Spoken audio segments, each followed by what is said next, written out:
Yeah, they are. Mean and rude. Oh, we live now. I just saw that button said live. Yes, yes, yes. So now I'm trying to go make. Oh, here we go. I had to wait until we went live. Um. Okay.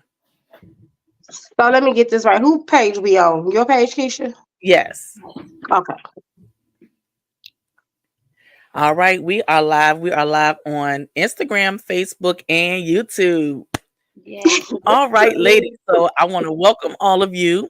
We are going to have a fabulous night because our topic tonight is, why are you letting your challenges win? Why are you letting your challenges win? So, my name is Keisha Mason Campbell. I'm the author of Not Your Journey to Take. I am also your host of the Prioritize Me workshop. What I would like for these ladies for us to do tonight is I would like for each one of them to introduce themselves to you and tell you a little bit about both of them, and then we're going to get into the conversation. Janelle, you want to go first? Absolutely. My name is Janelle Hunt. I am the author of Made on What I Know, Find Your Serenity, Reclaim Your Life, and Pursue Your Goals After Domestic Violence. I am also an empowerment strategist, and I'm also a speaker. I am on a mission to help women overcome the after effects of domestic violence. All right. Yes, that was Tanisha. great. Yeah. Hi, everyone. I'm Tanisha. I'm the author of Fuck Being a Baby Mama, a single mother's guide to coins, confident, and co-parenting. I'm a single success mom strategist, and I help women deal with financial literacy, learning how to co-parent with the a-hole, and building their confidence up to get back on the dating scene. All right. I love it. I love it. I hope y'all are listening to these titles and listening to what these women are here for and what they're here to help you do. So, we're going to go ahead and just kind of talk about our topic and how our topic came to be. Why are you letting your challenges win?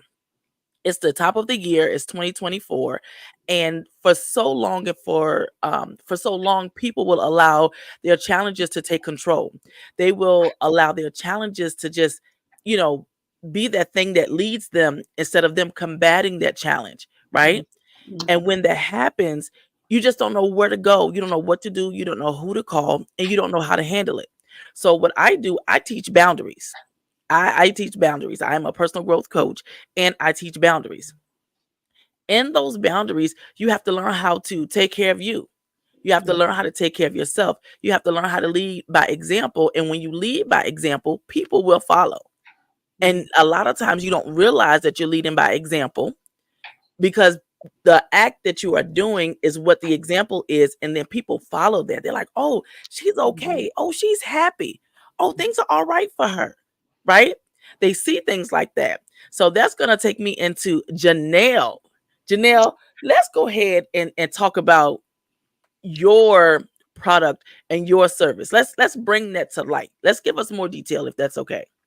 Sure. So I have my book is Made on What I Know, Find Your Serenity, Reclaim Your Life, and Pursue Your Goals After Domestic Violence. It gives strategies and guidelines on how to recover your life for women who have experienced domestic violence and who have walked away from their abusers, on how to just restore their life. And I also have an 8 week coaching program. It's called Made on What I Know, and it's 8 weeks going through step by steps on how to love yourself, how to restore your relationship with God, how to reclaim your voice, how to reclaim your power, and to reclaim your narrative.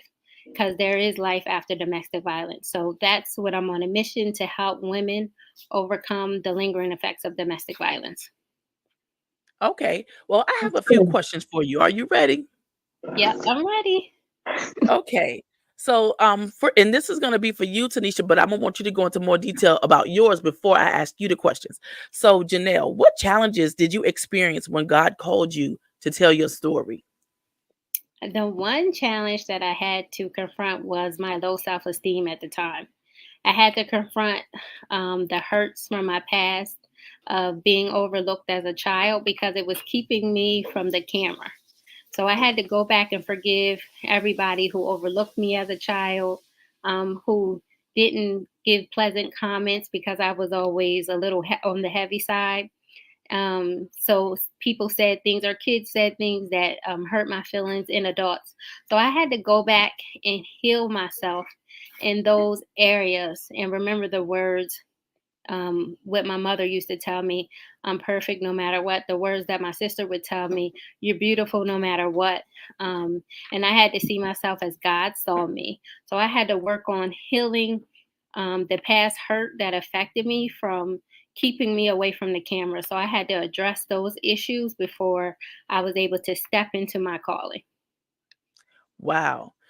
With forgiveness, because we talk about forgiveness a lot. I know I do, right? And forgiveness is always for you and not for the other person, which can be tricky for people who don't understand that concept. When you were going through your process of forgiving, was it difficult? And if so, could you share a little bit about your experiences with the difficulty, if that was a thing? Absolutely. It was difficult because I had to go back past the domestic violence. It went much deeper. I had to address an incident that happened to me as a child. I was molested. So I had to address um, that incident and forgive the person who molested me. And also, the person tried to steal my identity. I had to forgive that person because the traits that I learned from being molested, I carried them over into my adult relationship. So I was used to being abused. I didn't know anything different. And I was in therapy as a child, but forgiveness never came up. So God told me I needed to heal and forgive the person who molested me. So I had to go back to my past trauma as a child to be able to forgive that person in order for me to heal from domestic violence, because I had to get to the root of the issue. And when I Absolutely. forgave her, it wasn't for her. Like, I forgave everybody, like, out of my mouth. It was just me by myself in the room, and I forgave everybody who hurt me, because I had to release it for myself. I didn't have to get it from the person who hurt me. I had to forgive them for myself so that I could be set free from the bondage that it was keeping me back from, because I was becoming like aggressive. I wasn't socializing. I wasn't making any connection. I didn't trust people. So I had to heal all of that before I was able to step into my calling. Wow. That is wonderful. And I think a lot of times people have such a misconception when it comes to forgiving, right? Hmm. Forgiving is definitely for the individual and not for the persons who have hurt you. That's Absolutely. the first step. And the second thing is people always say, "Oh, um, I need to tell the person that I forgave them." You don't have to tell them. That's an internal thing. Yes, That's the thing that you're doing for you. I don't have to tell all the people who may have hurt me one way or another that I forgive them. It's it's absolutely. it's not for them. It's for Mm-mm. me. Hmm. Yes, absolutely. That's exactly. I didn't understand it. I always thought like forgiveness had to come from the person, but it didn't.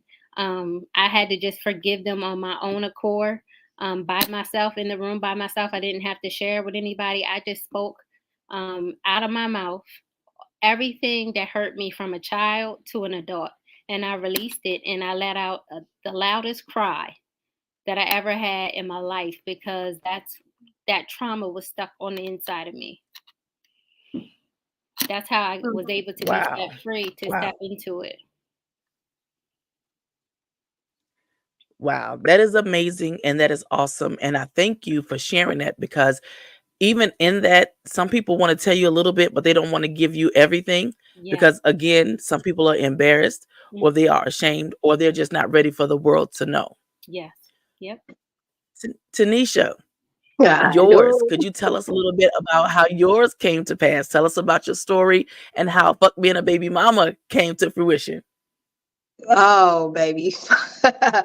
Well, me and the baby mama been probably in the work since I was a young girl, watching my mom be a married single mom.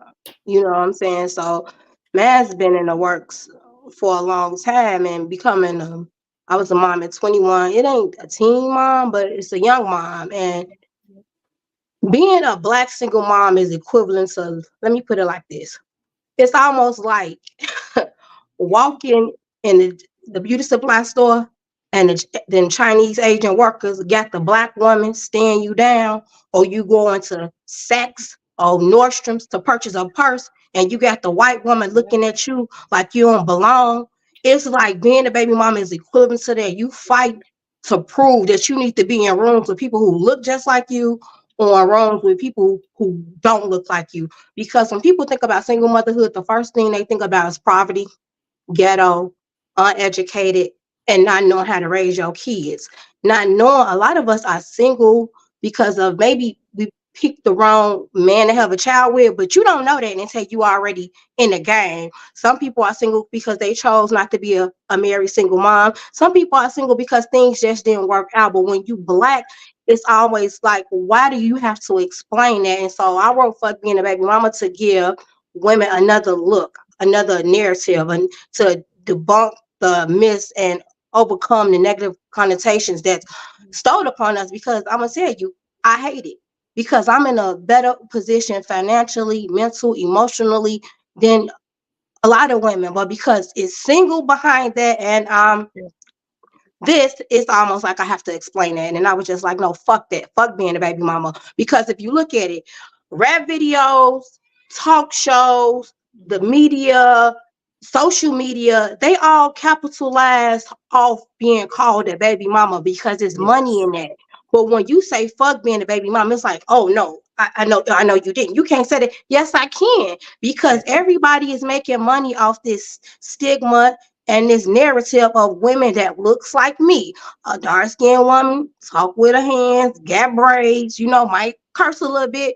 But when somebody, we step into our own, I say shoes, and be like, you ain't finna put the negative side on us. It's a problem. So I'm like, Yes. no, that we ain't finna do that. That's the best way I can put it.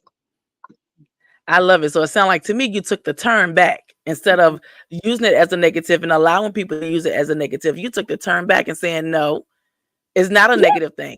It's a it's choice. It's a choice that we made.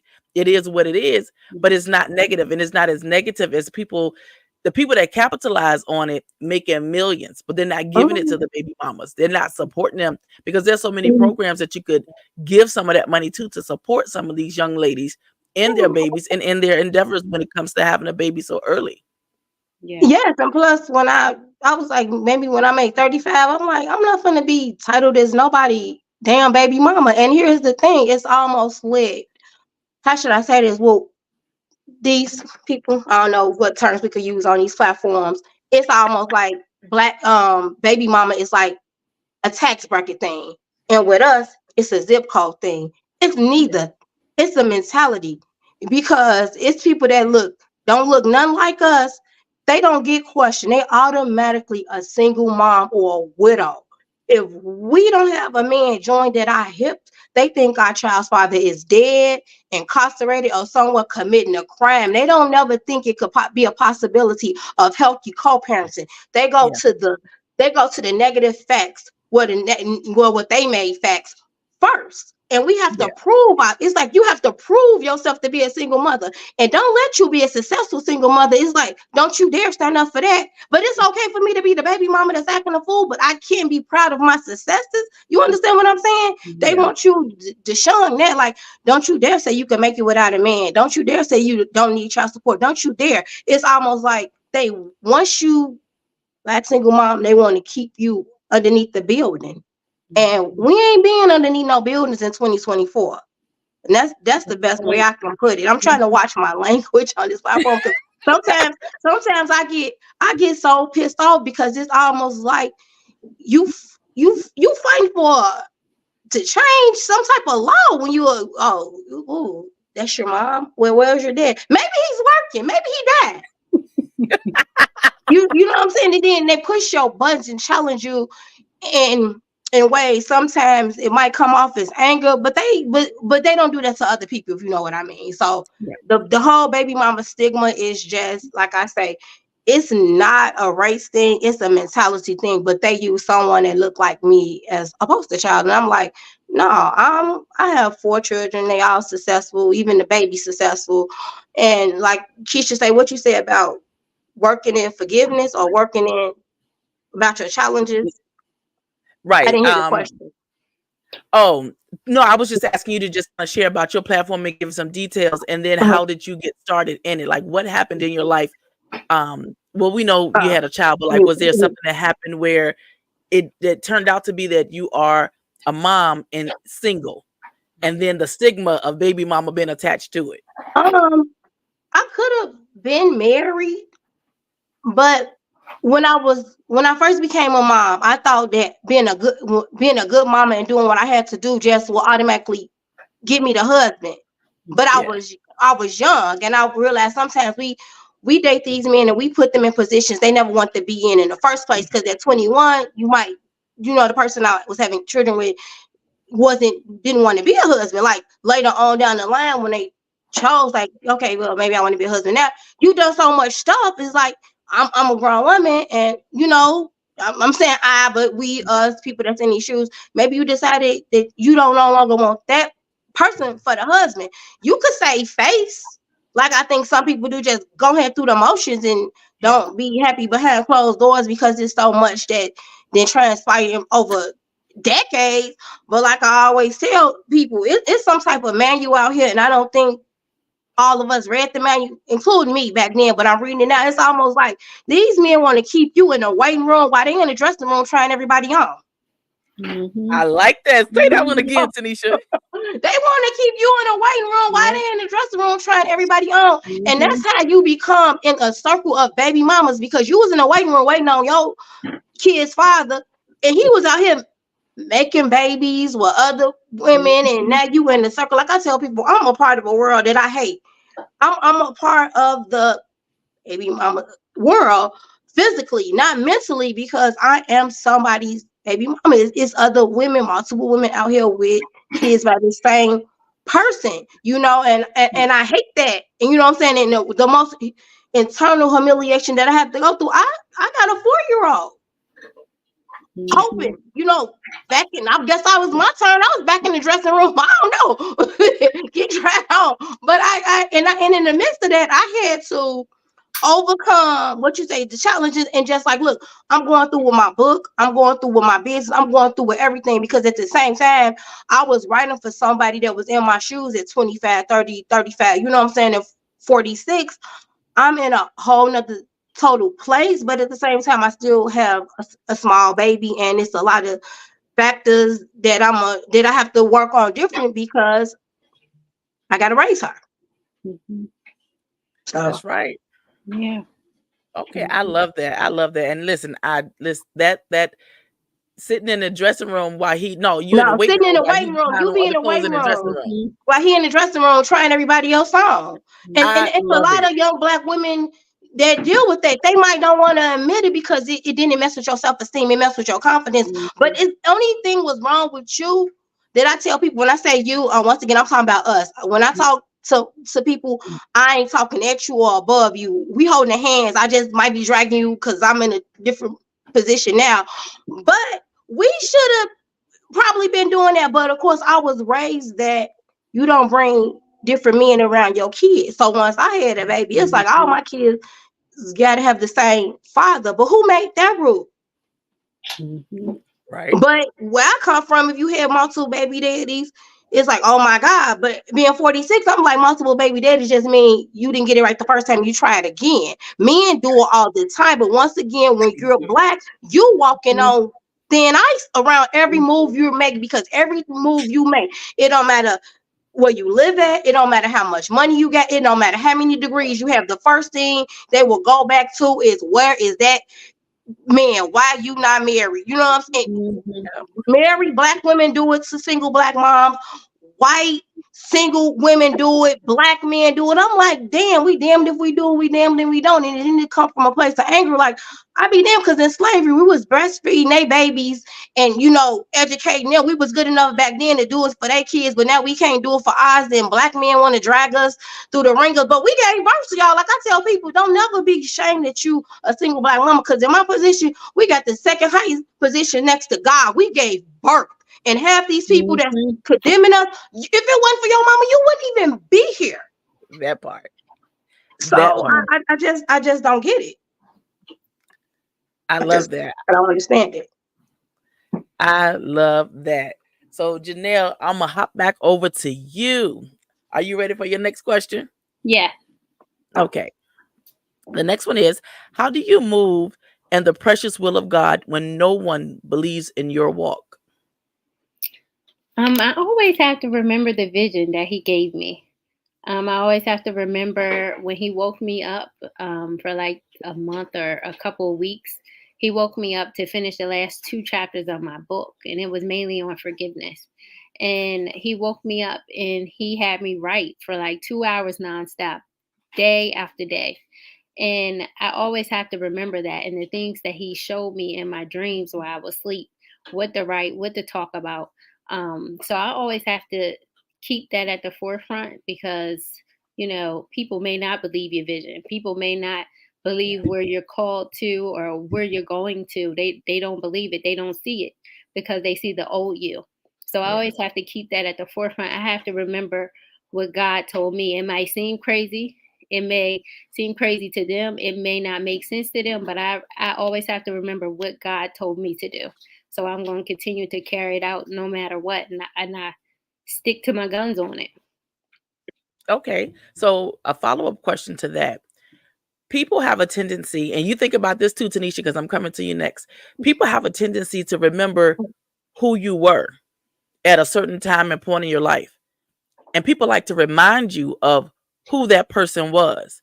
So as you begin to grow and evolve and do all the things that you want to do, at what point in time do you decide, you know what, you have no place in my space anymore because you're continuing to remind me of someone who I am no longer associated with? How do you handle those people? And do you allow them to continue to spend time in your life, or do you go ahead and let them kick rocks? When I was younger, I would let them stay in my life. But now that I'm older, I know who I am. I know what I'm called to do. I'm confident in who I am. And I don't wait on others to make moves. I That's one thing that when God was calling me closer to him, Mhm. relationships did change. I'm still friends with a lot of my friends, but some people did fall off because they wasn't understanding my calling. They didn't understand what God was doing in my life. They didn't understand my walk. So I did lose a lot of people, but it's okay because I'm glad God showed me who they were then. Because when I reach the ceiling and when Mhm. God opens up the heavens, it ain't gonna be no turning back. And you gonna see what God told me what he was gonna do. You're gonna see how he's gonna bless me. So I just keep connected to God because that's the only way I can do it. Because that relationships, when things change, when you don't even do the things that you used to do, that's going to Yeah. change because the people who you used to do A, Y, and Z with, y'all don't have anything in common anymore because you don't do the same things. So it wasn't easy. My feelings was hurt a lot of times, but I always had to remember what God was birthing in me at that time. And when I really realized that a lot of people were sucking up my time, and God Mm. was calling me to write this book. God was sending me dreams, but God had to wait on me. Yeah. God was waiting on me to free up my time. So he had to wait to speak to me in my dreams when I was asleep. So, Okay. as them relationships like faded out, I was able to communicate with God. I was able to hear God through the day and what he needed me to do, what he needed me to write. So, your feelings do get hurt, but you always have to remember to keep God first and continue to do what it is that he called you to do. Because he put it in you for you to do it. Can't nobody else do it like you. That's why you're called to it.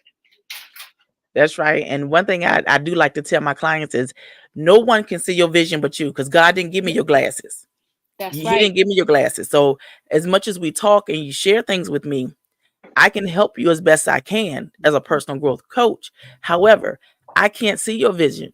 I can help you to accomplish it and to get to where you need to be, but I can't see it. So you got to know it, you got to trust it, and you got to own it. So as you're getting to that next level, you got to know that that's for you. Mhm. And a lot of times, outside of you, like people will sometimes get stifled. They will have these relationships of people reminding them of who they were, and they don't know how to walk away from it because it's like, well, you right. I did used to do this. Yeah, you right. I have done this in the past. They feed that to you, and you get so caught up in it that you lose who God is calling you to be. You lose who you want to be. You lose what your next steps are going to be. And listen, if you don't use it, you'll lose it. And I believe that in everything. So if you've been blessed to do a couple things or a whole lot of things, you need to do it and be okay with losing people. So Tanisha, for you, as you begin to evolve and grow, you did this book was put inside of you for you to write it so that you can teach other women that being a baby mama is not a negative stigma, right? As you begin to evolve and grow, I'm sure there were some people in your life where you were like, you can't go with me on this journey. Like you just, I can't take you with me. How did you feel about that? And as that was happening, did you find it challenging? It was challenging because at first it kind of hurt my feelings because certain people that I thought would be on this journey with me was people that I always said that when I become a millionaire, they gonna be straight. But when I start my path on wanting to just do things differently and change, I noticed that people that ain't doing a damn thing in their life, they gonna remind you what they used to do because they sitting right there. And I had to get over the hurt because you be like, damn, this we got skeletons buried together. I know this ain't a person that ain't coming with me. It's hurtful. It's hurtful when it's come to like, especially with good girlfriends. But far as men, I noticed that each time I try to, I'm gonna say date. I'm not gonna say relationship because when you get knocking on 50, you just don't want to throw that word relationship out there like that.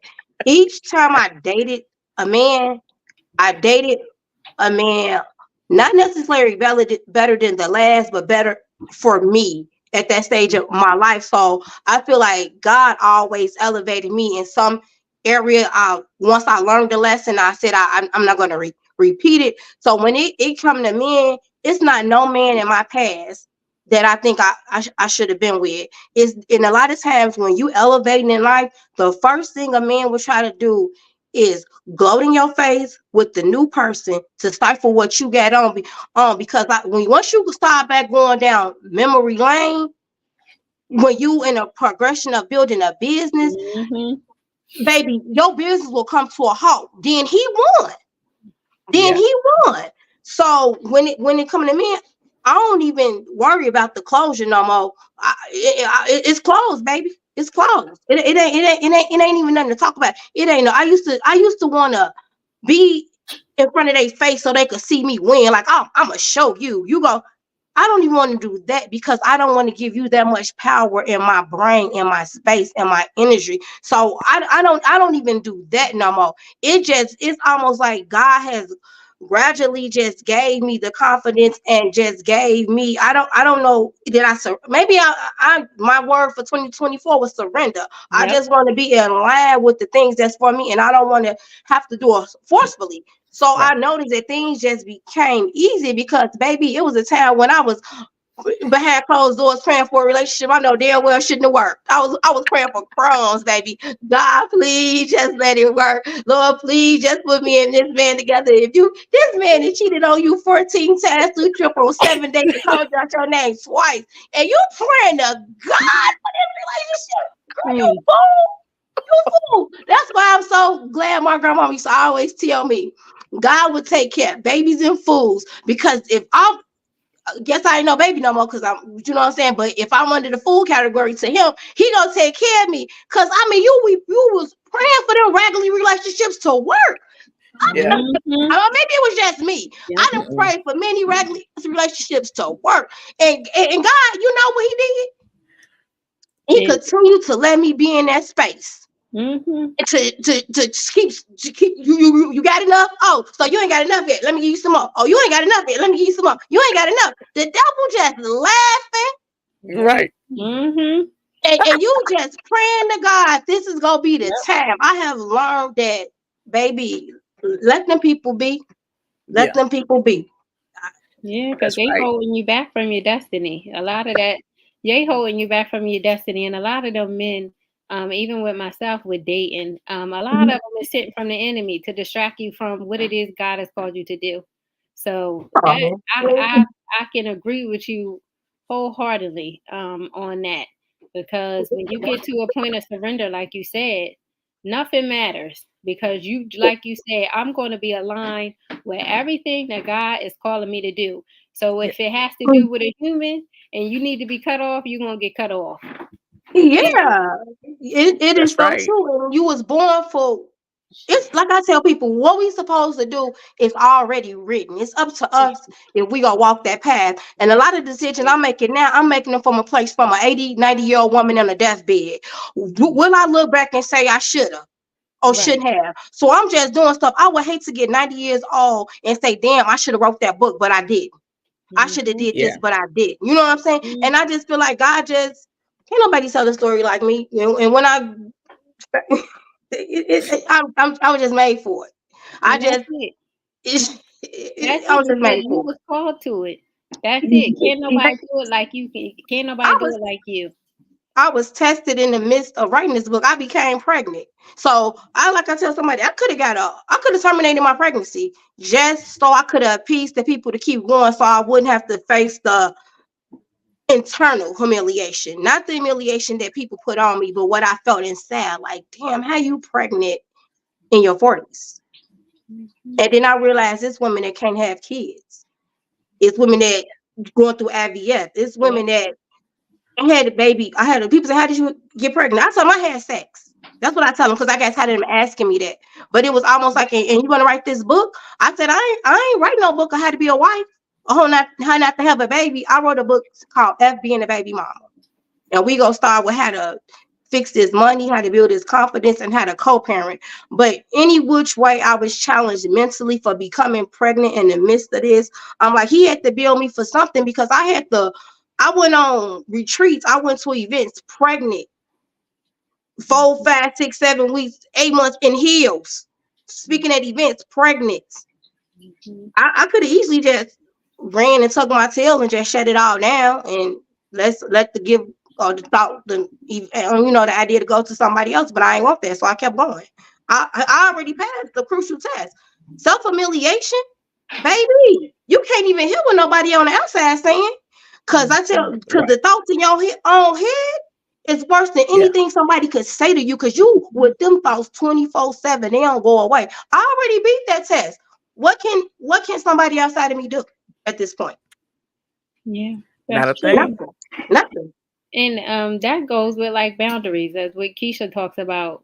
The things that was told to us when, growing up, the things that we would think about what people would say, like none of that stuff matters.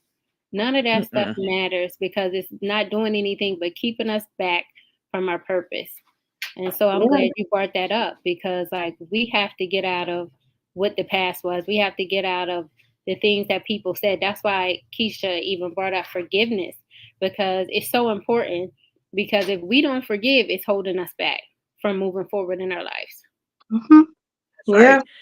And when we forgive, we're not forgetting. You're forgiving because you have to let that go, Right. right? Mhm. However, but you don't forget. That way you don't repeat it and you don't let that act be repeated towards you again, especially if it wasn't something that you welcomed or something that you didn't want. Hence the reason why we're forgiven. So you're forgiving people, but you're not forgetting anything. It's the F and F function. Forgiving, but not forgetting. Hmm. And, Yeah. and God going to use it all for His glory anyway. It's going to be all for the testimony. So I'm using it all. I'm speaking out about it all. The things that I was ashamed about, because in our community we was told, if you was molested, be quiet about it. Don't tell anybody. That's how it was back in the day, because you're bringing shame on the family. You're bringing Hmm. shame on your parents, but it happened, and that's where the enemy has came in and stole our voices. So Yeah.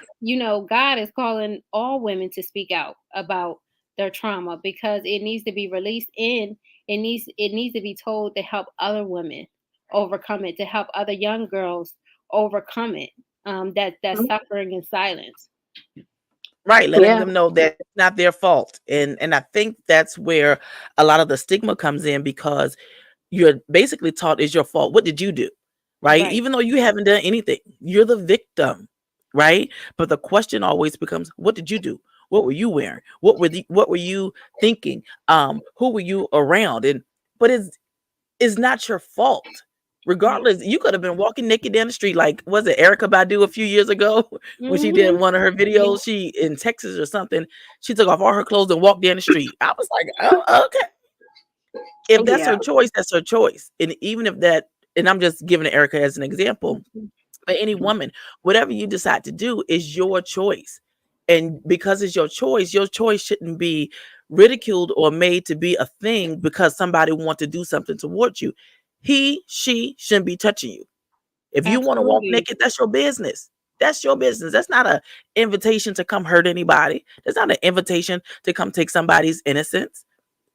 It's not an invitation to do any of that just because you feel like that's what you want. And I was just giving that as an example that you don't have to take away from somebody to feel satisfied. They got help for that. They got all kinds of anonymous meetings where you could go to and get some help instead of taking somebody's innocence away from them, or Right. taking, somebody's womanhood away from them, or just taking anything away from them where it satisfies you, but then it harms the person on the back end and on the front end too, because the act is hurting them. And it's Yeah. just so much that goes on and nobody really wants to talk about it. And it is a taboo in our community. Yeah. And in Like, other communities, they want to tell all about it, and then listen, it'd be a whole domino effect. But in our community, it's like what goes on in this house stays in this house. right. Uh, it don't say this and don't say that, because then this person is going to get in trouble, or this is going to Mhm. affect our money, or this is going to hurt this situation. Well, that person is a bad person and they need to be accountable for their actions.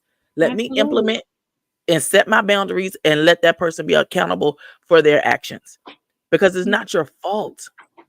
And so Mm-mm. I'm proud of you for writing a book, for putting it out there so that people will know.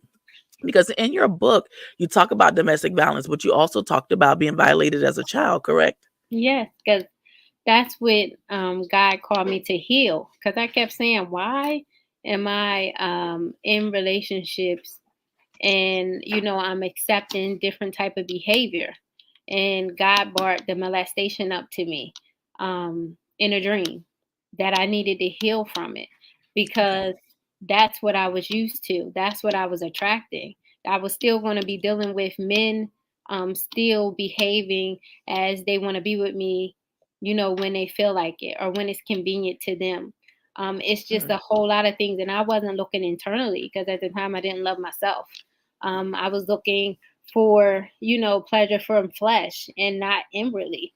So I had to ask God to like heal all of that, because like, me going through that, like, what if I did forgive my abuser who molested me? What if I forgave that person back then and really, healed from it? Maybe I would have been more equipped and had better signs for me not to go into domestic violence. But since that's what I'm used to, you right. know, being used when it was convenient for the other person, that's what I was walking into. And most women who go through domestic violence, um, like 30 some percent, they actually have been molested. And Wow. it's higher in our community. And it's because families are not speaking out about it. We are not equipping our daughters with the tools they need to overcome it. So it's so many women that have been molested, that have shoved it in the back of their heads, that need to be healed from it. Yeah. But like, that's why I speak out about it, because I want them to know that you're not alone, and that God wants to deliver you from that. He doesn't want you to carry it. He wants you to be delivered from it. And like, our families have been quiet because we have been told to be quiet about it because it brings shame. And Yeah. that's the issue. That's how the enemy is stealing our voices. Absolutely. Absolutely. Mhm. And you're so right about that. And I'm hoping that the people that are watching this today and watching the replay will hear what you and Tanisha both have to say about, being a mother, being a baby mama with that stigma, and domestic violence, and being violated and being molested. These are topics that are not talked about that often. And Mhm. when they are, it's like, oh, we're gonna say a little bit, but then we're gonna hurry up and get off that topic. We're gonna talk a little bit, but then we're gonna get off that topic. They don't want to expand upon it, and they don't really want people to share their experiences unless they're getting like some money on the back end. But this right here, are you guys kind of sharing your testimony? Not kind of, you are sharing your testimony, and you're letting people know, listen, I'm here to help. There's help out there. When you have that mindset about being a baby mama and that stigma and how everybody think it's a funny thing, I don't know if you know this, Tanisha. I saw it recently. There's a podcast, and it's two Caucasian women, and it's called Baby Mama Something Podcast. So they are capitalizing upon that name as Oh well. yeah, but that's cute. Let Right, me go get a podcast talking about being a baby mama. Who is this ghetto chick?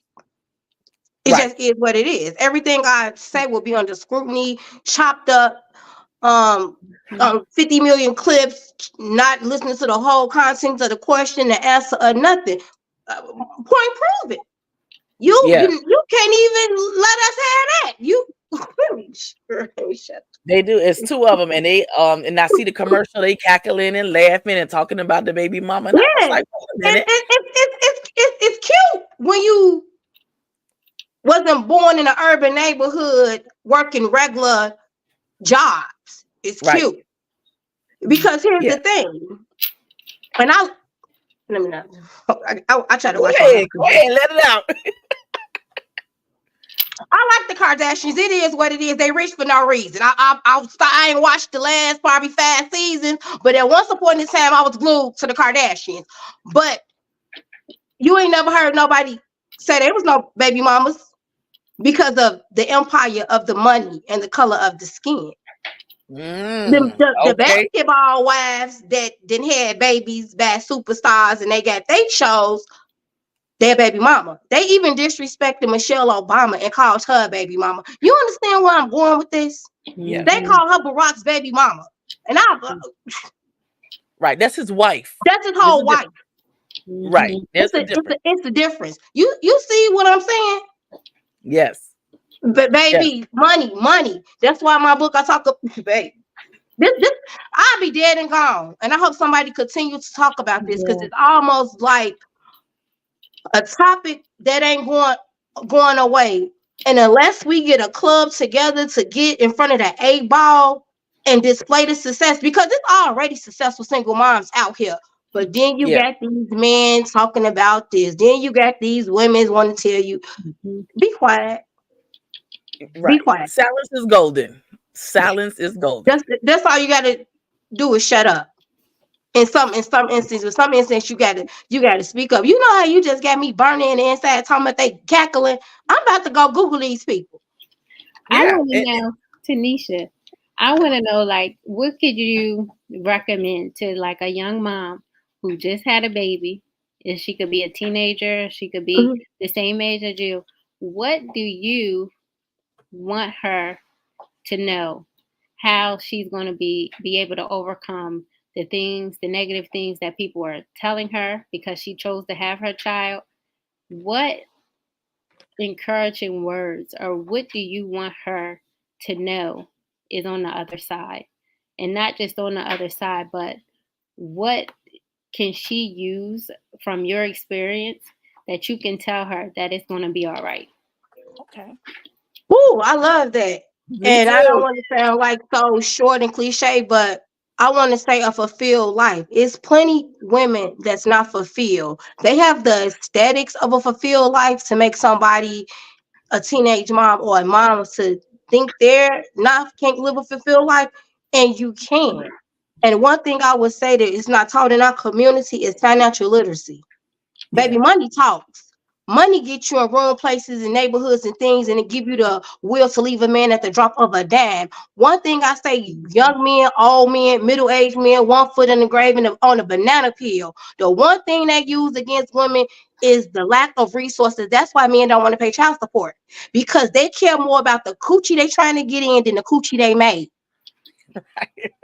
They try to hold you back.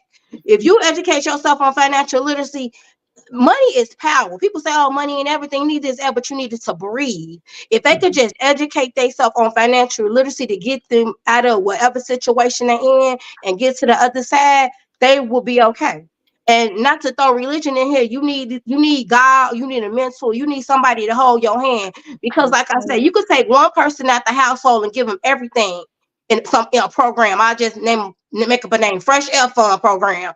But once you send them back to the household with them people, they outnumbered by their thoughts. They outnumbered by the environment. It's like the broken glass syndrome. If you grew up in a neighborhood with graffiti on the wall, alleys, no grass, and trash, you don't even realize 3 blocks over the sun's shining and they planting gardens because you don't go over there. So you definitely gonna need one person on the other side to be in your ear. Because like I tell you again, them thoughts in your own head is the worst thoughts. And if they already have bad thoughts in their head and the environment is putting bad thoughts in their head, it's hard to get up out of that. Yeah. And people always like, girl, you so silly. I don't try to be. Let me tell you something. At 8 years old, I knew I was gonna have some money. In whatever form. I used to just make the joke with my sister, talking, maybe I'm rich on welfare. It's what it is. I'm not on welfare, y'all. It's a joke, and I'm not clowning nobody on welfare. I just want y'all to know, had the Lulu I come when it comes to stuff, you're not gonna make me be in poverty or poor. You just not gonna make me. When I was 8 years old, it was a show called Different Strokes. And Kimberly used to live on Park Avenue. I was living on 79th Street, and I ain't gonna say 79th and well, but if you were in Chicago, ain't nowhere on 79th good. I was living on 79th Street. And I was like, oh hell, if Kimberly could live in Park Avenue, I could live in Park Avenue. And I remember, I don't know, it was my mom, my father was like, oh, he gonna take money. If that's all it's gonna take is money, I started saving money then. Because I didn't want to be the adult that people say, I don't know how it was for you when I was a little girl, people used to be like, they ain't got no money. And I'd be like, how? And you go to work every day. But now being an adult, I understand how you don't have any money. But my father showed me that money was power. And let me tell you, my mother was a stay-at-home mom that didn't work. She didn't have no money. But when I tell you, you're not betting at my mama ankles when it comes to motherhood. Even I'm not a better mother than my mother. I only strive. Like, I tried to be a stay-at-home mama with a job because I needed money like my daddy. My daddy controlled all the money. My mother didn't have any money. And I'm like, wait a minute. I got to love my kids like my mama. I got to support them like my mama. I got to give them love and nurture and care like my mama. But I got to have money like my daddy because he calling all the shots. And I noticed one, like I tell you, the lack of resources. People be like, oh, single motherhood is a crime. No, baby, it's the lack of resources. And everybody and their mama trying to keep you from it. Your baby daddy, your job with limited pay, society not telling you ain't educated enough for jobs. They giving people with no degrees. They want to keep you from a lack of resources because having resources put you where you need to be. Yep. That's so true. That's right. So true. That's a whole word. Yeah, so they needed to hear that because I just felt like, what words would they need going through, pregnant, having their child. What is it's hard. It's hard from doctor's appointment when people looking at you assuming you on public aid. I remember when I got pregnant with my daughter, I had dropped out of college. I was 20, so I was going into my junior year. My mother had told me she would keep my baby so I could go back, but I'm like, you ain't gonna keep my baby. I want to raise my baby. I didn't know that. I don't know of a mother that didn't raise a baby, if that makes sense. My mama was raising us, so I'm like, you have a baby, you gotta raise the baby. You had the baby because my mama was at home raising us. She was a stay-at-home mom, so I'm like, no. But I remember I needed a medical card because I didn't have no health insurance because I'm 20 and my job it wasn't suffice back then. I think I was a teacher's assistant or worked at the post office as a what's it called, seasonal worker, but it wasn't no benefits. Right. And then the lady was like, oh, you ever thought about getting a GED? I was like, no, because I'm in college. And she got pissed. Why you automatically assume I didn't have my high school diploma? See? You see what I'm saying? Imagine somebody that didn't have a high school diploma. That just broke them down. That's got them tuck in their head. Like they should be ashamed that they in the welfare office trying to get a medical card to take their baby to the doctor. You see what I'm saying? It's almost like teenage moms, they need another mom to be with them through the whole pregnancy, the whole like hand, doctor's appointment, WIC appointments. Cause like I make jokes, I talk shit all the time about it. If you are on welfare, if you do receive the resources, somebody in your family work, they pay taxes. Okay. Yep. Mhm. Somebody in your family paid them taxes. Yep. And that stuff wasn't even created for black women anyway. It was created for white women to have that when their husband went off to the war. You know Yep. what I'm saying? But so that's not a girl. Don't start. You know how I feel about our black women out here when it come to needing a hand. And the reason I say we need a hand because even us, when I say us, other black women, we could be so critical and harmful to young teenage mamas trying to get them 35 unwritten rules that didn't work for us or what you should be doing or what you shouldn't have did. Damn, you ain't even get these people a try Yeah. to be you to hit them with this manual that ain't nobody seen yet. You know what I'm saying? With all this stuff and being pregnant and being scared and being alone, it could make you want to commit suicide, or it could make you go get an abortion. It could make you do a lot of things just so you don't have to deal with it. It's keeping married women married to men that's treating them like trash because they don't want to be labeled as a single mama. Because Yeah. when you put single in front of mama, it equates to not being successful. Mhm. So, yeah. And we know that's a lie because we have a whole Absolutely. lot of women in our families that are single mothers that are very successful. So we know Yeah. that is a lie. Yeah. And then it's almost like we get blamed for staying on the forefront doing the job. While the men go back to the dressing room and try out somebody else. we get That's true. we get blamed. That's You true. ain't lying. You are not lying. That was good. That was good. That was a great question, Janelle and Tanisha. Fabulous answer that I think a lot of people need to hear. So we're gonna have to make sure we replay that clip because I think so many young mothers Yes. that don't have the support or need additional support, they don't know who to ask. They don't know what to ask. It's like, you know how you tell a child, don't touch the stove because it's hot. Mm-hmm. But as a kid, they're curious, right? You're like, hot Mm-hmm. burn hurt. Don't touch it because it's hot. They're like, what? Mm-hmm. And they still touch it anyway. Then they're like, Mm-hmm. ooh. And Mhm. you're looking like, I told you it was hot, right? Yeah. And so with young mothers, they need that additional assistance. They need somebody to talk to. They need an outlet. They need somebody who's going to keep it 100 with them, right? But not Mhm. ridicule them or dismiss them because of what they are doing. They chose to have a child, whether it was on purpose or by accident. That's their baby. We can't, and no other woman should knock down another woman for having a baby or being a single mom. Mhm. And And God it's like, don't make no mistakes. No. yeah, and a lot of times I want to tell people like my Instagram is the real Tanisha 78. Everything I post on my Instagram is real. But what I don't post a lot of the BS because I feel like we got enough of that. We got TV shows with BS. But I want to tell people We do. it ain't that I ain't went through none of this stuff you went through. Oh, baby, I done went through. We could in closed doors, baby. Let's go with the stories. You want to swap them out? Oh, baby, I got them. I didn't came out on top. I got the stories, but is that the story I want to put out as the blueprint for my daughters to follow? I got 3 daughters. I'm not a grandmother yet. My oldest will be 25. I have a 23-year-old son. My other daughter will be 20 Thursday, and I have my 4-year-old. Are my failures the stories that I want to put out for the blueprint? Oh, is it my success that I want to put out for the blueprint? I put the success out first to show you, even with this effed up stuff going over here, this is what can happen. You know what I'm saying? And some things I don't put on social media because I'm respectable. I'm respectful of the other party that's involved. Because if it was the other party involved, I don't want him narrate my damn story. So I'm respectable of what I say. I even cut slack in a lot of things I say because one word can change the opinion or the narrative of somebody. And I'm not on here to make the person I had kids with look like they ain't no good or they not doing their part. I'm just on here to show women that even not being married, even if you failed in other areas in your life when it came to the relationship, you can still be successful in the other areas.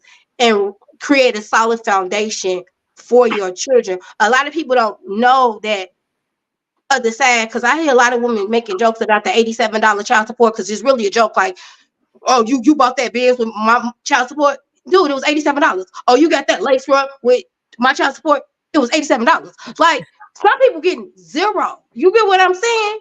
And I try to tell people, instead of worry about chasing down that 87. But let me just disclaimer: if you can get your $87, get your $87 because you need it. But disclaimer: if you can't get your $87 or you getting zero, we need to be figuring out a way to get that money, because these kids gotta eat. These activities gotta be paid for. We got trips to go on, and people, I make jokes about the light bill or lace front. I never had a lace front. I just like to use that as an analogy. Why should we have to choose between getting our hair done and paying a light bill? Because here it is. When you don't look your best, you don't feel your best. There go your confidence. Now you back at square one. Like, maybe I should, do whatever it is and beg for the light bill money. No, we have to come up with plans to be able to take care of these kids and take care of ourselves. Because once again, lack of resources dictate everything in your life. That's right. Start with your confidence, because if you don't look pretty, that could, sometimes I make jokes like, oh, you could be a dressed up garbage can. It doesn't matter. At least when I looked in the mirror, I didn't look ugly for today, because not looking pretty is a double whammy. You understand what I'm saying? Not being able to keep up your self-care and your maintenance is a breaking point for a woman. She looking at all these bills. She not feeling her best. Her house, all those things. With a little money, you can pull yourself together. You could pay those bills. You could tidy up the house. You need money. Like I said, I deal with depression, and it's like I be like, I done been depressed so long. It's been times I done when it spells like 30, 40 days. I be like, damn, you can't even be depressed. You gotta get up. These damn bills, do you gotta go to work? I can't even be depressed in peace. I gotta go because I'm not getting my $87. You understand what I'm saying? You need money. It's like people be laughing at me like you always talking about, because you can't even be depressed in peace. Because the bill's gonna be knocking on your head when you wake up. Sometimes God, and that's how God sometimes, is like, he'll send you children that you have, because God don't make no mistake, and he'll get you up out of that bed. He'll make you move when you don't want to move. He won't allow you to give up. Even when you want to give up, he'll remind you, don't give up. That's why I tell everybody, you might be going through your Job season right now, but just know God is going to turn that thing around, and he's going to bless you. He's going to give you a plan. He's going to give you a plan to take care of them children. Girl, and he gonna snap you right up. And I'm not joking about depression or anxiety or PTSD, because I deal with it heavily. But one time I was on the floor so bad, when I tell you I thought I wasn't gonna get up. I just had Chloe. I told my kids I was going upstairs to use the bathroom, but I was really laying on the floor crying in my bathroom. I had to been up there for a couple of hours, and it was like every possible thing that I could rewind in my life from over 2 decades was playing in my head. And I was like, maybe I shouldn't even be here. You know what I'm saying? I was really thinking like, maybe I shouldn't even be here no more. But I was like, y'all, when I tell y'all what made me get up, my daughter was asking for some McDonald's. Not Chloe, because I just had her. My daughter that was 15 years old. I was like, damn, you can't even die, because this girl, who will take this girl to McDonald's? He'll send it. It was like, God, my God is humorous. I used to tell my grandmama, like, Granny, what you doing? She like, baby, what's when I say, Grandma, I think he's sitting on my house eating flaming hots with cheese. She was like, who, baby? I like the devil. He over here he just at me. He's sitting on my roof eating flaming hots with cheese, laughing at me. That's how bad mentally things have been. That's what I'm trying to get another mother to see. Being a single mama, that's how bad it had got for me. That's how low it had gotten for me. Like, but I'll come back with a vengeance. Like I tell people, I have created game plans with tears coming down my eyes. When I wrote my book, I was living in a hotel because my niece had accidentally set my house on fire. I'm pregnant. Me and the father ain't agreeing on the baby. So now I don't know what's going to happen. And then I want to say in the process of everything going on, I had two kids graduate from two different grades. I had so much going on. Like, it was like, I was like, I'm just in the car, like, you got another joke. You got another joke? Because it's got to be a joke. God has got to be Mhm. making this a joke to see if I'm gonna laugh my way out of it, because I can't go the other route, because that means the devil has won. But don't Right. think it ain't been that bad. It's been terrible. But I Mhm. always, it's like I have like an alter ego, and I have always talked my way off my own ledge. If that makes sense. I don't know if that's a superpower. I don't know what it is. I've always done it. Even going to therapy, my therapist used to say, "Baby, you got the answers to your own problems, so it's something else.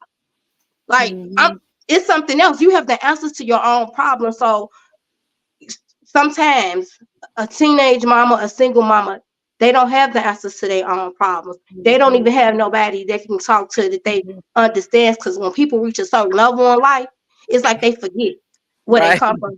I don't never forget. I'm right there to tell the stories.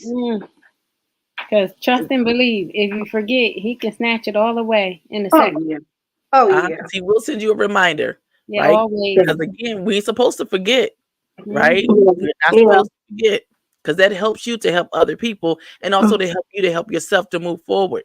But listen, ladies, we have been on for exactly an hour. Can you believe it? The conversation Yeah. has been wonderful. We have been on for exactly an hour.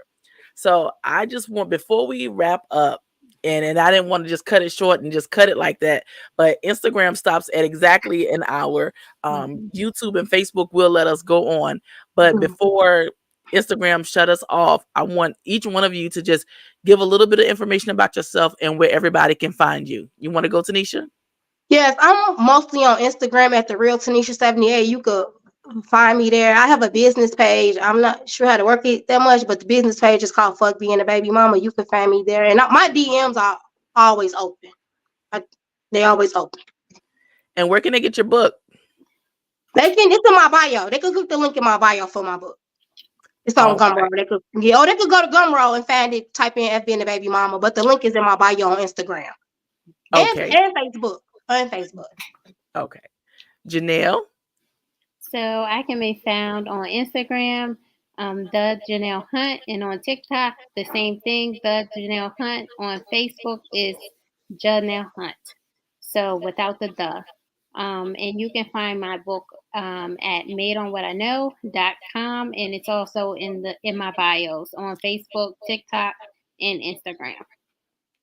All right. And of course, I am Keisha Mason Campbell. On TikTok, I am Auntie Key, AUNTIKEEE.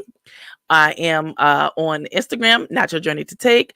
On Mhm. Facebook, Keisha Mason Campbell. And you can find me at all of these places. And you can also get my book. You can order my book at www.notyourjourneytotake.com. So we're going to go ahead and continue the conversation. I just wanted to get that important information out before Instagram shut us down, just in case that does happen, because we did know that that was going to end. I just wanted to make sure we got that information out. Our conversations have been going great. And if you guys are okay, ladies, we can move a little further, because I do have a couple of more questions, if that's okay. That's fine. That's fine. All right, then here we go. Now, how do the changes, how do you change the chains from your past? And this one is for you, Janelle. How do you change the chains from your past? The chains are the things that have hurt you, that have weighed you down. And for you, it sounds like it was domestic violence. It was being violated as a child. Um, and the different things that have happened that have groomed you to be the wonderful woman that you are today. So how do you change the chains from your past? Or do you So actually change them, or no? I healed them. I Okay. healed them only because I in the healing process I addressed it. And a lot of people are scared to address it because they don't want to offend their parents. They don't want to offend their family. They don't want to offend the person who could be a family member who violated you. They don't want to speak out about it because of, what if uh, that person finds out? What if I offend them? What if it messes something up? Um, so I had to address it in order for me to be healed. I had to speak it out of my mouth. And I was in therapy as a child for my molestation to talk about it. And that helped. My mom put me in therapy.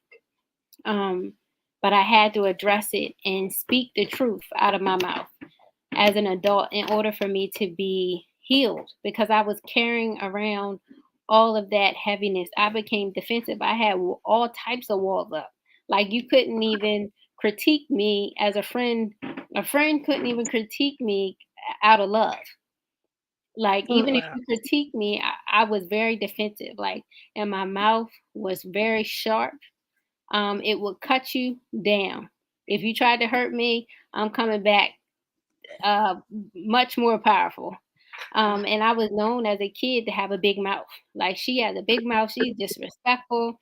She lays everybody out. You can't say nothing to her, but really, I was hurting on the inside. I wasn't Right. addressing, the hurt and pain I was carrying around, being overlooked as a child, the molestation, like all of that made me very defensive. So, like, when people would talk to me, or even new people would try to come in, like even with my friends, or they invite somebody, I was disrespectful to them, because all them things I wasn't healed from, I was carrying around, and I couldn't even be the little girl or the grown woman who God was calling me to be, because I had all these walls up. So I had to learn how to forgive, forgive, forgive, in order for them change, to be broken down, in order for me to be healed, in order for my, I used to call it a defense mechanism. I had to Yes. break all of that down, because I was really guarding myself. I felt like I was like a cat in a cage, a wild cat in a cage. So if you poked at me, I'm gonna come at you crazy. Not that I wanted to. That was my defense mechanism, because you wasn't Right. going to disrespect me. You wasn't going to say anything to me that hurt my feelings. Even if you said anything out of love, and I thought it wasn't out of love, I still would cut you down. So I had to heal, heal, heal, forgive, forgive, forgive, in order for me to be able to break those chains, so that I can step into the woman who God was calling me to be. Because God cleaned me up for it. I love it. I love it. And although it may have been a defense mechanism, you know, when we feel like we're not protected, we Hmm. find ways to protect ourselves, Yes. because those ones that are supposed to protect us, when they're not showing up the way we think they should, or not Hmm. protecting us from whatever is going on, we have to do it. Those walls go up, the defense mechanism is there, and then we're protecting ourselves by any means necessary. And Hmm. I absolutely understand that. Hmm. So how do you learn to love yourself after domestic violence? So after domestic violence, after I walked away from my relationship, I was with somebody for 13 years. My Wow. abuser for 13 years. It didn't start off abusive. It wasn't until the last 7 years. But God gave me the strength to walk away, because I wanted more, and I was tired of being cheated on. I was tired of being disrespected. Um, and I was getting closer with God. But God gave me the strength to walk away. But Blessings. the things that I had to focus on, how to overcome those depression, because I felt like I lost so much, because I gave up so much of myself. I wasn't doing the things that I needed to be doing for Janelle. I lost myself. I wasn't even um, barely passing my college courses. I was dropping out just to take them over, um, making up waivers because I was depressed, and not really making them up because I couldn't function. I couldn't function at all. But was too embarrassed to tell the truth why I couldn't function. Um, so I had to um, focus on the people who I still had in my life. I couldn't focus on the person who I lost. I was grieving at that time, and it's even worse grieving somebody that's still alive, but you Yeah. can't be with them. Mm. So I had to overcome and accept the fact that this is not the relationship that God wants me to be in. God's not going to send me nobody that's going to disrespect me. He loves me too much for that. So That's I right. had to focus on my family, who I was able to step in and help. My sister, who was sick at that time, she needed help with her girl. So I focused on my nieces and my family. And that's what helped me overcome, because I started to focus on the people who I had left, the people Okay. who I needed to live for. You know, just Yeah. because I lost him, I still had people in my life that I needed to help and be here for. who Yeah. needed me. So I had to focus on all of them things, and God showed me how to love myself. God allowed me to, like I said, forgive the past, look at myself and see myself as he sees me, not how society says. Because society wants you to be, a size 5 and a size 2 in this, but that's not the case for everybody, right?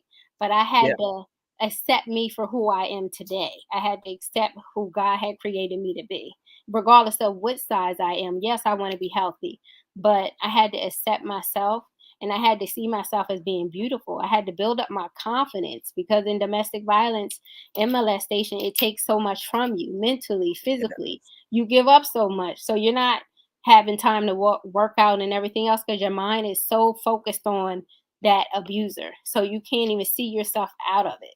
So I had to work on the things that was positive, in the healing process and the forgiveness process. So it was layers that I had to go through to overcome.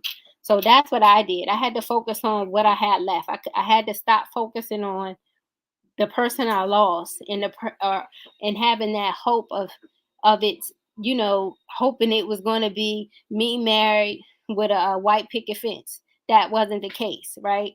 right. So I had to focus on the things that I had, and not focus on that fake narrative, and what I thought was love was not love. So I had to just focus on the positive things and the realization of things. It's hard, but that's what helped me overcome all the challenges I had after I walked away. Wow. That was great. That is great. And I'm glad that you are on the other side. That is Mhm. amazing.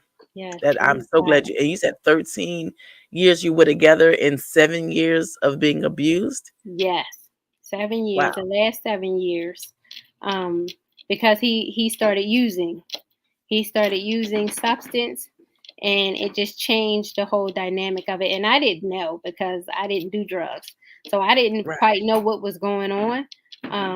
I knew it wasn't him, but everything changed, and I got tired, and I was like, if you cheat on me again, I'm done. And I had Right. already started building a relationship with God. So when that last time he cheated, it was a whole wrap for me. I got my stuff and I moved back home. So yeah, that was it for me. Rock bottom for me. Well, I'm proud of you for making that decision and choosing you, Yeah. right? At the end of the day, choosing you. Hmm. So, Tanisha, for you, what personal journey or pivotal moment that led you to create the book and your coaching program for women? And what would be at least one takeaway that you would want to give a young mother or a single mom? I'm not even going to say young mother, because you can be I just watched a show. A lady became a mom at 50 years old, a first time mom at 50. So a single mom, because she was a single mom as well. Hmm. One takeaway: you can rewrite your story at any time. You control the narrative. You have the pen. You could have the most chaotic story on Monday. Go to bed and wake up and decide that's behind me today, and go forward. And it's just that simple. Hmm. It's just that simple. You control that. You can wake up and be whoever you want to be. If you decide this ain't what you're doing no more and you want to change it, Hmm. you can change it the next day. It don't got to be drastic. It ain't got to be no long thought out. You can literally change it the next day. Once people realize we are more in control of our story than we think, that goes for anybody. It's Hmm. almost like even me. I have stepped back and I have gave people the main character action in my shit. This mad. And they in it Yeah. like it's about them. The star is the star for a reason, because it's about them. Hmm. Yeah. So you can change the narrative at any given time. I love that. Now, I think that is absolutely a takeaway, Yeah. um, for single mothers, that Yeah. you can change your story at any time, because some of them feel stuck. They're Yeah. with the kid's father, Mhm, not married, but they're keeping them stuck with the mhm, words that they Mhm. say, the mhm, verbal abuse, the physical mhm, abuse, the mental abuse. the emotional abuse that they've received from being with some of these men Mhm. who don't want to make them a wife, but want to make a baby, right? They want to have all Mhm. the fun in making a baby, but they Yep. don't want to take the responsibility that it's going to take care of it. Mhm. And I think with so much, women get so lost in it. They get so lost in the Mhm. man. They get so lost in the relationship. You have the baby, and now he's gone, right? Yep. He said, give me that saying again, Tanisha. What? What's the saying? You can't About humble him me? in the dressing room. Huh? Ah, The dressing room. he got you in the waiting room while he in the dressing room trying on other women. It's the truth. Like I tell I people, love that. It is the you truth. can't humble me. I'm 46 with a 4-year-old. You can't humble me. The median income for what they say married households like 70. I make more than you. I got my own house. I got stocks. I got bonds. I got savings account. I got my kids are successful in their own right. You're not gonna humble me and tell me I gotta accept shit because I have 4 kids. Who said I want you over here with my kids anyway? 3 of them adults. One is the baby. Who said I want you over here to fill the shoes? You can't humble me. I Mhm. may never get married. I'm not against marriage. I want to be married.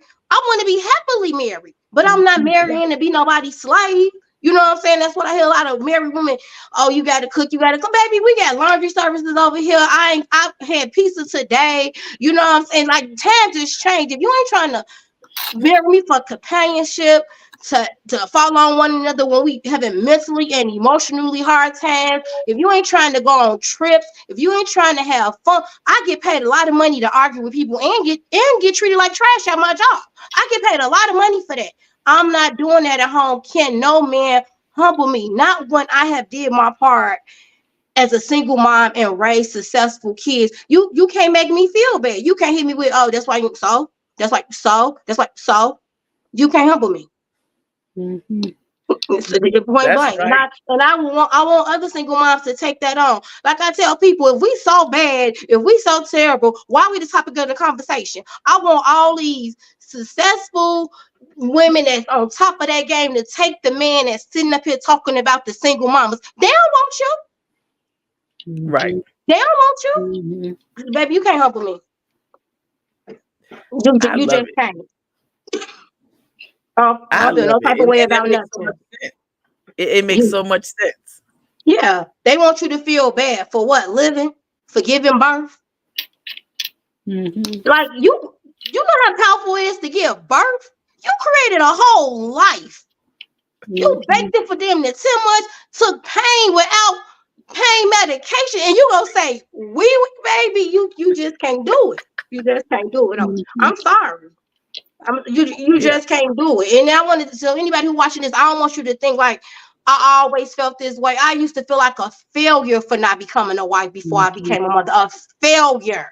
I Mhm. felt like I didn't have nothing to give my kids when it came to that area. Like I could give them advice in that area. So I started giving them my lessons so they won't repeat my mistakes. And people say, like, when you look in the mirror, I grew up in the 70s as a dark-skinned black girl. So automatically in my family, I wasn't a cute one. I wasn't cute enough for this. I wasn't cute enough for that. Put me to the side. My hair was 4C hair. They called that nappy hair back then. But 4C hairs on the cover of magazines is being like the standard for black women. But when I came up, dark skin with 4C hair and a wide nose, you were ugly. So that played on my confidence. So when I had my oldest daughter, who is dark skinned, from the day she came out, I put in her man that you're pretty. You're not pretty to be a dark skinned girl. You're pretty. I put it in ballet. I That's put it in right. chili. I put it in all the things because when I looked at my daughter, I wanted to see a mirror of what I wanted to see for myself at the age that didn't nobody give me. And I want a disclaimer. The harsh things that I experienced as a child, they wasn't from my mother. My mom was a damn good mother. It was people in my family. I want to say that. That's why I say it's so necessary as a mother that you Mhm. have to be louder, the loudest voice in your kids' Mhm. ears. You got to be the loudest cheerleader in their ears. My mother was one person, and I got the family saying otherwise. So what I did for my kids, you're not gonna go around people that tell you otherwise. And when you get into society and you hear otherwise, I'm coming. My kids was raised in the suburbs. They well spoken, they well everything, but they mama was raised on 79th Street. My voice was always gonna be loudest. So I made sure I put in what I didn't receive. So it kind of it was like a rubber band effect. So I've been a parent since I was 21. I'm 46. So slowly, as my kids was my crutch, they started putting that back into me. You see what I'm saying? It worked out for me. I put it into them because I didn't necessarily receive it. I had to develop it, but I went so hard with putting it in them. It ricocheted and it came back to me. You can't humble me. I You love just it. can't. I love it, and that makes sense. It makes so much sense. And so many younger mothers, and I keep saying younger mothers, but so many single mothers Yeah. need to hear that and understand that and know that it's okay. It's absolutely Mm-hmm. okay. Mm-hmm. And then, Janelle, for you, domestic violence for so many people, because men are violated as well, right? And Yeah. we don't talk a lot about it because most men don't want to talk about it. They don't Right. really want to share that. It's Mhm. only now becoming okay for them to speak out about it. They Yeah. don't really go into much detail. They'll just say, little quirks here and there about what happened, a little sprinkle here and there. But women are coming out and have been coming out for some years to speak out about domestic violence, but it seems like it reaches a plateau and then it just kind of sits there for a minute, then it peaks again. But we Mhm. know that it happens so much. And then for both of you and your programs and being a coach and being a speaker and being a consultant and being able to help people in these atmospheres, I'm hoping that somebody will look at this video and say, wow, I was in a domestic violence relationship, or I am in one and I want to get out, or a single mom at any age watching this video saying, you know what, I can do it. I don't need you. I want your help, and your help will be appreciated, right? Because if you can get that $87, go ahead and take it. But don't feel like that's the end all say all, or that you got to bend over backwards just to get that $87 when you can make your own money. You can get your own money. You can invest well. You can set yourself That's up and great. set your kids up so that you're not having to depend on that $87. That $87 is extra. Yeah. That $87 can be dinner. That $87 can be gas. Mm-hmm. So, I just want when people to watch this video to have these takeaways. And in both these situations, boundaries are absolutely needed. You need to set and Mhm. implement boundaries. You need boundaries to protect yourself. You need boundaries to make sure that you are in a space and in a place where you can take care of you, and you're making sure that you're okay. You're making sure that that self-care is being implemented. You're making sure that nobody is overstepping those boundaries and trying to make you feel small and take away from what you have accomplished. Because once you accomplish surviving domestic violence, once you have been a single mom and begin to raise your kids, there's no book that tell you how to do any of those. There's no book to say, hey, this is how you raise kids. There's no book to say, hey, this is how you get out of domestic violence. There is no book that tells you how to do that, right? Mhm. But what we do and what we have done on this platform is we have Janelle Hunt here who helps you with domestic violence, seeing that there is glory on the other side. Yes. We have Tanisha Henderson here that helps single mothers know that, listen, you can co-parent, Mhm. and it's good to be able to co-parent. But if you can't and there is an issue, there's still glory on the other side. That's You can right. still make it and you can still be successful in everything that you do. I got a question for you, Keisha. Sure. I want to know, why did you write your book? What was your drive? What was your drive to write your book, not your journey to take? Well, that's a great question, Janelle, and I thank you for asking. You're welcome. My drive for writing the book, I am the oldest and only girl, and I have 6 brothers. So it's a total of 7 of us. Mhm. 2 of my 6 brothers went to prison for a good while. Let's say 12 years for one, and I think 8 for the other one, right? While they were there, I didn't understand the penal system. I didn't know how anything worked. And when you have someone that you love be incarcerated, you don't know how to handle that. So every time they wanted or needed, we were showing up. Here's money. Here's a visit. Here's telephone money. On the holidays, they have these Thanksgiving and Christmas packages that's like, for us, it was always in between $500 and $700 of these packages, because you could go down this list, this checklist, and you can get all the things that you can't normally get from Canteen. Anyway, as time began to progress, and I'm looking at my budget sheet, right? They were a bill. Like, they had become a bill. And I was like, wait a minute. And I'm listing the funds that I sent to them. And then I realized that I was putting them before myself. I realized that I was giving them before I took care of me. I mean, outside of my house bills and all the things, instead of the leisure money that I could have been using to leisurely do things, I was sending to my brothers. And I had an epiphany. It was some friends of mine wanted to go out of town, and we were going to go on a trip. And I was like, well, wait a minute, let me check with the boys and make sure they're okay. And when I said that, I'm like, wait a minute, they're incarcerated. What am I checking on? What am I doing? I am the one that's free. I should be able to go where I want to go and do what I want to do, right? Instead of having to check on them. And I didn't have to, but I did. And in that moment, I said, that's not my journey to take. That's not my journey. Yes. I'm not incarcerated. Yes. And so in my book, I take you on my journey, but at the end, I take you through a process of, figuring out that you need to set boundaries. You can still be successful. You can still support. You can still be there for all the things. But if you're not taking care of you first, how long do you think that's going to last? It's not.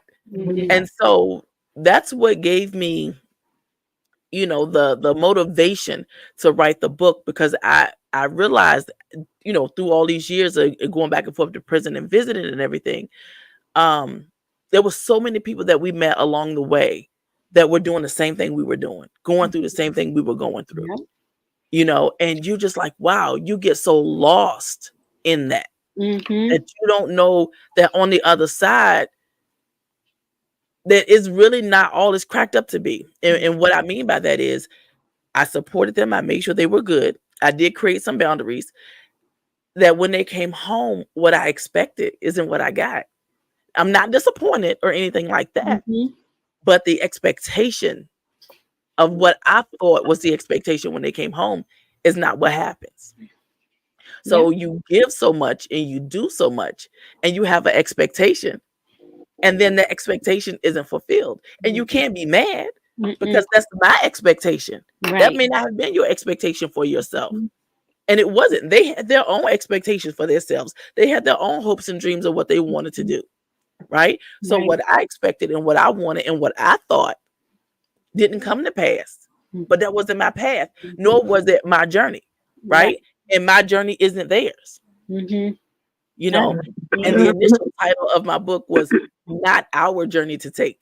That was the initial title. And then my coach, Jasmine, was like, we want people to see themselves in the book. We want them to see them in the title. So Jazz was like, Not Your Journey to Take. And I was like, boom, that does sound good. Right. So instead of encompassing everybody saying our journey, she said, let's make it specific, right? That specificity is necessary. So that's how the actual title came to be, where it's Not Your Journey to Take. The expectations that I had, the things that I wanted to do. I needed to know, people need to know, you can't have expectations of others. Yes. And them not know it. Yeah. You can't, right? Just like people can't have expectation of me. You got to tell me what it is that you want, and I can let you know if there's something that I can do or if there's something that I can fulfill. And at the time back then, I didn't think about that. It was, those are my brothers. When they come home, and they're gonna do this, and this, and these are all the things that we're gonna make happen. That's not the dream that they had for themselves. They had other plans. And I needed to respect that. Yes. I had to respect that, because their journey isn't my journey and my journey is not their journey. And a lot of the choices that I made to go see them, to send them tons of money and to do all those things, that was my choice. Right? I did do it out of obligation at first because I felt guilty. And not that I had anything to do with what they were doing. Mhm. I was big sister. I Yeah. just felt guilty. Mhm. And a Mhm. lot of things I did because I wanted to make sure that they were okay. But when I Mhm. had that epiphany, I was like, no more, no more. And the first act that I did was, and I'm gonna give you an example of just a round dollar amount. Say the baby brother asked for $100 and the middle brother asked for $100. I tell Mhm. him, well, I'm no longer paying for your money. Western Union charges $7.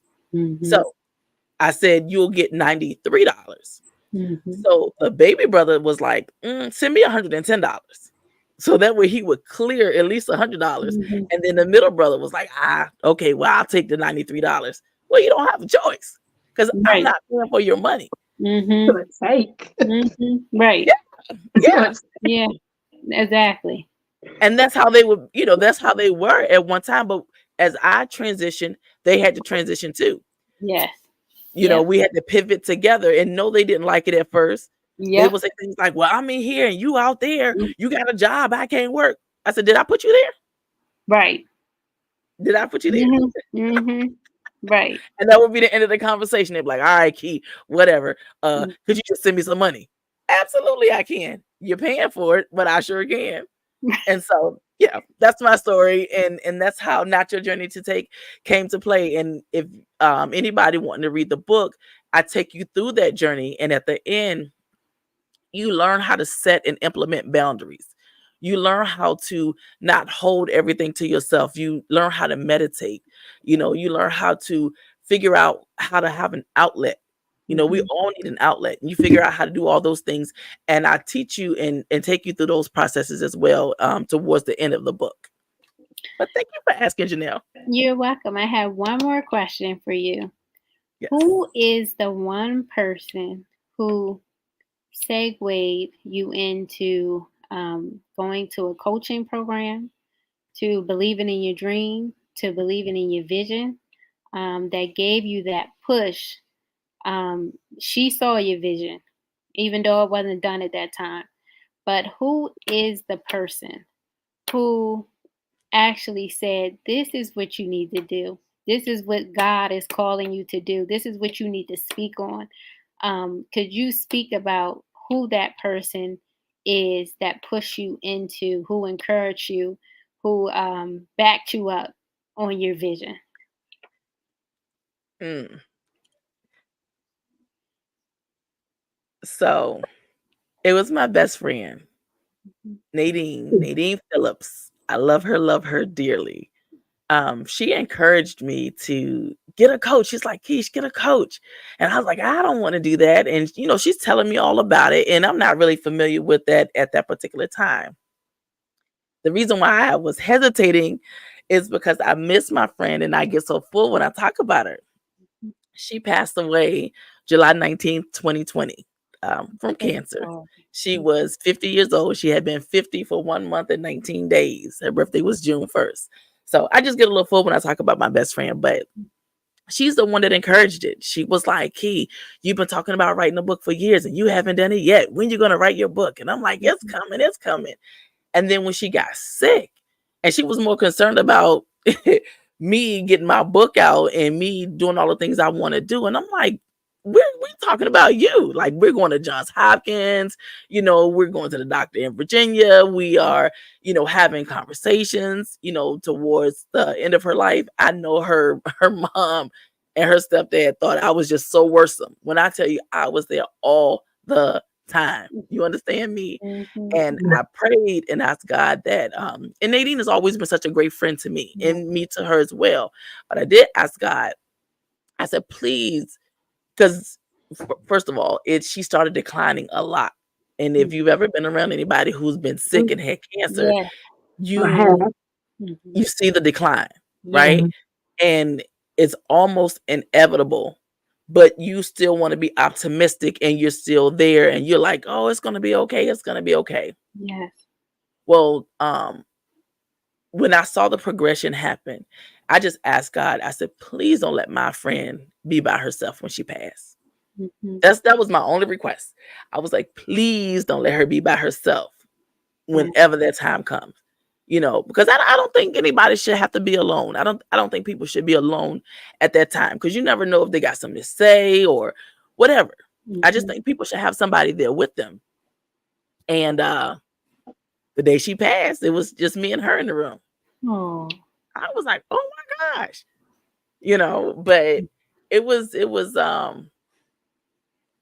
I don't know how to feel about that. That's something I had never experienced with somebody that was so close to me, mhm, happening like that. But anyway, yes, it was my bestie. My bestie, I love her. mhm, Nadine Phillips is the one who encouraged me, who talked about it, who was like, get a coach, get your book, do your yeah, thing. You've been talking about it for years and you have yet to do it. So the year she passed away, she died July 19th, 2020. In mhm, November 2020, we spend all of our birthdays together, right? We mhm, do something for our birthdays, mhm, and we love the beach.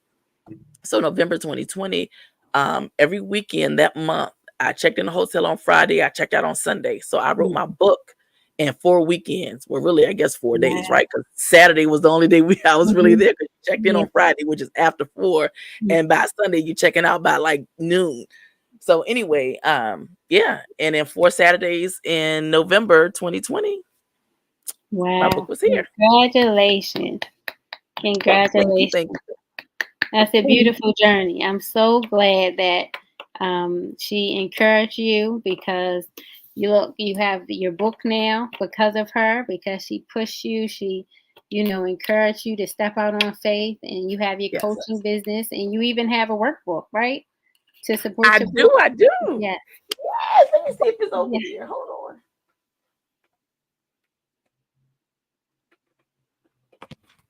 This is the workbook. Yes. Yes. Yeah. Yeah, a whole little workbook situation over here. So yes, Yes. and the workbook, just to tell anybody about it, is anybody who is dealing with taking on the adversity or the journey of somebody else, whether it be your family member, your friend, or whoever. The workbook is there to help you work through that and be able to figure out how to separate yourself from that, where you're still helping them, but you're also finding your voice and taking care of you too. You're Mhm. not getting lost in the sauce. So that's what the workbook also helps you do. So That's thank you for wonderful. that plug. For you. That's wonderful. That is so wonderful. And like you said, with your workbook, we've all, been stuck through all of our journeys. And we just thank God that He allowed us to be overcomers in all of our situations. Yeah, So we Mhm. just thank you. We thank you for this opportunity. We thank you for allowing us to come onto your platform. We appreciate you so much. And I just wanted to say thank you for the opportunity. Um, absolutely. I'm so glad you guys came. This has been absolutely awesome. Yes, yes. yes. Well, you ladies, it is an hour and 37 minutes. And can you believe it? It went by so fast. It didn't even feel like it was that long. Yes. So No. I just want to thank you ladies for joining. We're going to do one more plug before we go. Tell them your name, where they can find you, and where can they purchase your book, and a little bit about your program. Janelle, you want to go? Sure. My program is Made on What I Know. It's an 8-week coaching program. I have 5 available seats. If anyone is interested, please send me a DM on Instagram at the Janelle Hunt. I would love to discuss the program with you in great details. And also, my book, you can find it on www.madeonwhatiknow.com.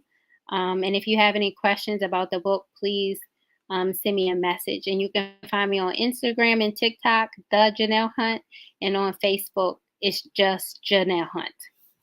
Thank you so much. All right. Thank you, All right. Tanisha. I'm Tanisha again, and I'm on Instagram as the real Tanisha78. I'm on Facebook at Fuck Being a Baby Mama. I'm on TikTok as the real Tanisha78 as well, but I don't do a lot on TikTok. You can find my book in my bio on Instagram. Just click the only link in my bio. I also have a workshop called Whether Ethics Your Money. It's a 4-week workshop that teach you how to build relationships with your money, pay down debt, find your golden gap, get your credit score together, picking money dates. It's a real good program for single mom. It's a real good program for people, period. But I target single moms because, like I say, a lack of resources is the reason that single motherhood is so hard. So yeah. My book is Fuck Being a Baby Mama, A Single Mother's Guide to Good Coins, Confidence, and Co-Parenting. And I hope y'all send me a DM because my DMs are always open. Mhm. All right. Thank you, ladies. Thank you, ladies. Don't disconnect just yet, ladies, but we're going to go ahead and end the live stream. Listen, anybody that's out there, you can DM either one of us. Our social media is always available. DMs are always available. I have a 10-week coaching program titled Not Your Journey to Take. Again, teaching you how to set and implement boundaries, teaching you that no is a complete sentence, and teaching you ready responses. Ready responses are pre-prepared responses that you have available whenever you're asked the same questions over and over again in different ways. And that way you are prepared and not caught off guard and not saying no and being mean about it, but you are saying no in such a nice way where you don't have the capacity. So I teach you all those things in 10 weeks. All right. So thank you so much for joining us. And we will be back again soon because this has been absolutely amazing. All right, ladies, don't disappear. I'm going to go ahead and end the live stream.